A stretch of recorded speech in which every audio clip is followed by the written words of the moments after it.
ડીસામાં દક્ષિણ પોલીસ સ્ટેશનમાં surveillance squad police ચોકીનું લોકાર્પણ કરાયું। બનાસકાંઠા જિલ્લા પોલીસ વડાના હસ્તે રિબિન કાપી સર્વેલન્સ સ્ક્વોડ પોલીસ ચોકીને ખુલ્લી મુકાઈ।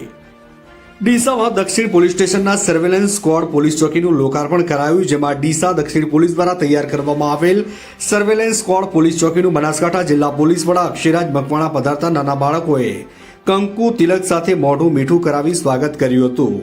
ત્યારબાદ મહારાજના વેદાંત મંત્રોચ્ચાર સાથે બનાસકાંઠા જિલ્લા પોલીસ વડાના હસ્તે રિબિન કાપી સર્વેલન્સ સ્ક્વોડ પોલીસ ચોકીની ખુલ્લી મુકાઈ, જેમાં બનાસકાંઠામાં અકસ્માતની સંખ્યામાં વધારો થતા બનાસકાંઠા જિલ્લા પોલીસ વડાએ ચિંતા વ્યક્ત કરી હતી, જેમાં ટુ વ્હીલર વાહન ચાલકોએ ફરજિયાત હેલ્મેટ પહેરવાની અપીલ કરી। જ્યારે બનાસકાંઠા જિલ્લામાં સાયબર ક્રાઇમમાં કેસમાં વધારો થતા સાવધાની રાખવા માટે બનાસકાંઠા જિલ્લા પોલીસ વડાએ લોકોને જાગૃત કર્યા છે। જ્યારે બનાસકાંઠા જિલ્લા પોલીસ વડાએ આવનાર મહેમાનોને પુષ્પગુચ્છ આપી શાલ ઉડાડી વિશેષ સન્માન કર્યું। જ્યારે આવનાર મહેમાનોને ડીસા પોલીસ સ્ટાફ દ્વારા મોઢું મીઠું કરાવ્યું હતું।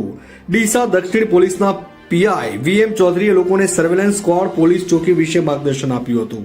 જ્યારે ડીસા દક્ષિણ પોલીસ દ્વારા સુવિધાઓ સાથે સર્વેલન્સ સ્ક્વોડ પોલીસ ચોકી તૈયાર કરાતા બનાસકાંઠા જિલ્લા પોલીસ વડાએ દક્ષિણ પોલીસ સ્ટેશનના પીઆઈ વીએમ ચૌધરીને પોલીસ સ્ટાફની શુભેચ્છા પાઠવી હતી। આ પ્રસંગે ડીવાયએસપી